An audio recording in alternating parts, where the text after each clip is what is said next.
करताय आणि आज आम्हाला हा कार्यक्रम ऐकून बघून अतिशय आनंद झाला आणि माय मराठीची आणखी सेवा करावी अशी मनात इच्छा उत्पन्न झाली. Thank you so much. धन्यवाद. अतिशय सुंदर कार्यक्रम झाला आणि असे कार्यक्रम बंगलोरमध्ये नेहमी होत राहू. दुसरी गोष्ट अशी की हा विषय इतका अवघड आहे आणि लोकांना समजावणं इतकं अवघड आहे, तर त्याच्यात सुद्धा या नाटक आणि गाणी आणि या सगळ्या विश्वामध्ये सगळ्यांच्यापर्यंत पोहोचवलं त्याच्याबद्दल या टीमचे खूप धन्यवाद. त्यांना या वाटचालीसाठी खूप शुभेच्छा. शीतल काळे, मी गेली 40 वर्षापासून इथं आहे आणि आता गेल्या 10 वर्षापासून म्हणजे माझे मिस्टर पण मित्रमंडळाचे अध्यक्ष होते आणि 5-7 वर्षापासून कामालाही होते. तर त्यामुळं आमचे म्हणजे आम्ही म्हणजे महाराष्ट्राच्या बाहेर राहूनसुद्धा आम्ही हे सगळं मिस करत होतो. पण मित्रमंडळामुळं आम्हाला हे बरेच कार्यक्रम, वेगवेगळ्या तऱ्हेचे कार्यक्रम पाहायला आणि बघायला, ऐकायला मिळतात.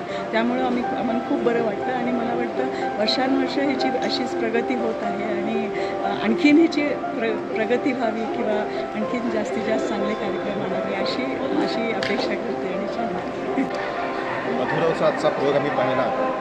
हे कुठल्याही अर्थाने नाटक असं वाटत नाही. अनुभव आणि मराठी भाषेबद्दलचं असलेलं प्रेम, अस्मिता ह्याच्याबद्दल एक खूप छान प्रवास साधारण 2000 वर्षांचा इथं सादर केला गेला. आणि एक महत्त्वाचा मुद्दा असं मला मांडावासा वाटतो की हे कुठल्याही परीने प्रायोगिक नाटक वाटत नाही. पूर्ण नाटक बघताना एक कौटुंबिक सोहळा चालला आहे अशा प्रकारचा एक अनुभव इथं मिळाला आणि त्याबद्दल मित्रमंडळ बेंगळुरू यांचं मनापासून अभिनंदन आणि खूप छान असा एक अनुभव दिल्याबद्दल ह्या संपूर्ण मधुराव टीमचं आभार. थँक्यू. आपल्याला आपल्या मराठी भाषेची जाण झालेली आहे. आम्ही सगळे मराठी बोलतो, पण मी आणि आणखी समोर पण याचा प्रचार करेन जसं मी थँक्यू आणि खूप छान वाटलं त्याचं. Thank you so much. कार्यक्रम खूप छान होता.